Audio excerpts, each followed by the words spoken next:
Hello, this is Di's Readings and Chats. Thank you for joining me. Today, I will be reading a story called Franklin's Halloween. This Franklin story is part of a Canadian book series consisting of 29 Franklin books. Franklin's Halloween has been written by Paulette Bourgeois and illustrated by Brenda Clark. Franklin could count by twos and tie his shoes. He knew the days of the week, the months of the year, and the holidays in every season. Today was October the 31st. It was Halloween. Franklin could hardly wait for tonight's costume party. Everyone would be there. Franklin and his friends had talked about the party for weeks. There would be games, prizes, and even a parade. Best of all, there would be a haunted house. I think there'll be bats and spiders, said Franklin, and skeletons, added Beaver. Rabbit shivered. My sister says she saw a real ghost in there last year. That's silly, Rabbit, said Beaver. There are no real ghosts. All of Franklin's friends were excited because of the costume contest. Franklin wasn't sure what he was going to wear. He tried on everything in his dress-up trunk, but nothing seemed quite right. Beaver and Goose were keeping their costumes secret. Try to find us at the party, they giggled.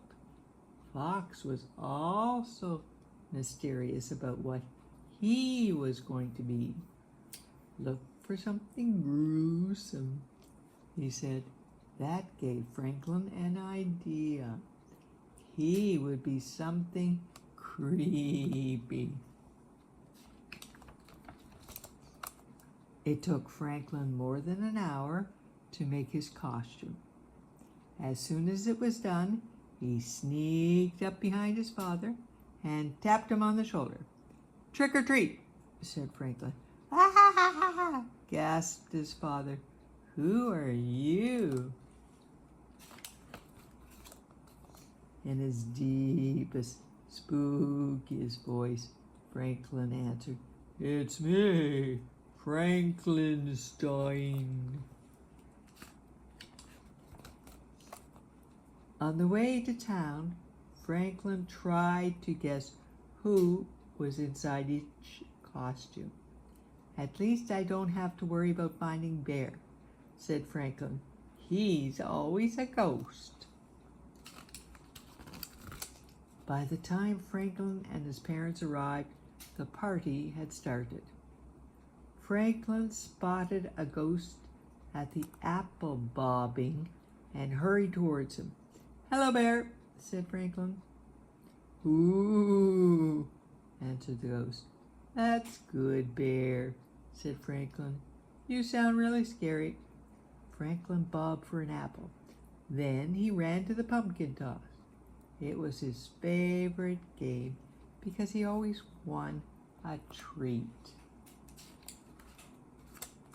Franklin's bag was almost full by the time the judges announced the costume contest. While everyone lined up for the parade, Franklin tried to find more of his friends. He thought he recognized Beaver and Goose, but where was Fox? They marched around the building twice.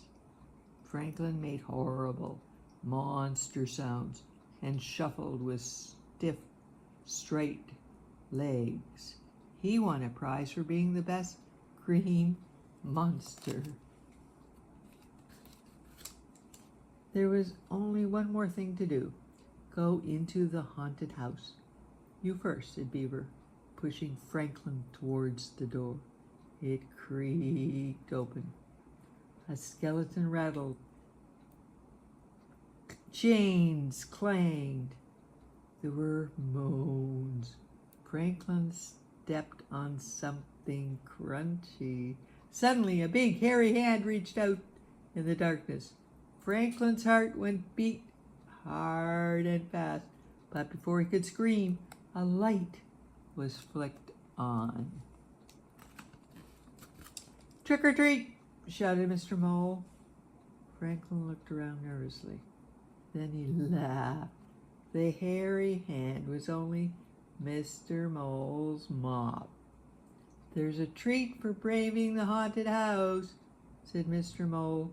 "A ghost came before you. He got so scared he flew away." "But Bear can't fly," said Franklin. "It wasn't Bear," explained Mr. Mole. "Bear is homesick with a nasty cold." Franklin shuddered. If Bear wasn't the ghost, then who was? He ran back to his friends who were waiting in line for the haunted house. "Was it that scary?" asked Fox. "You look like you've seen a ghost." "Maybe I did," said Franklin. He told them what Mr. Mole had said. "You mean that Bear was never here?" asked Beaver. Franklin shook his head. "The ghost flew over them. It swooped low and called, 'Ooh!'" The rabbit twitched. "So what is white, says 'ooh' and flies?" "A real ghost," answered Goose. "Run!"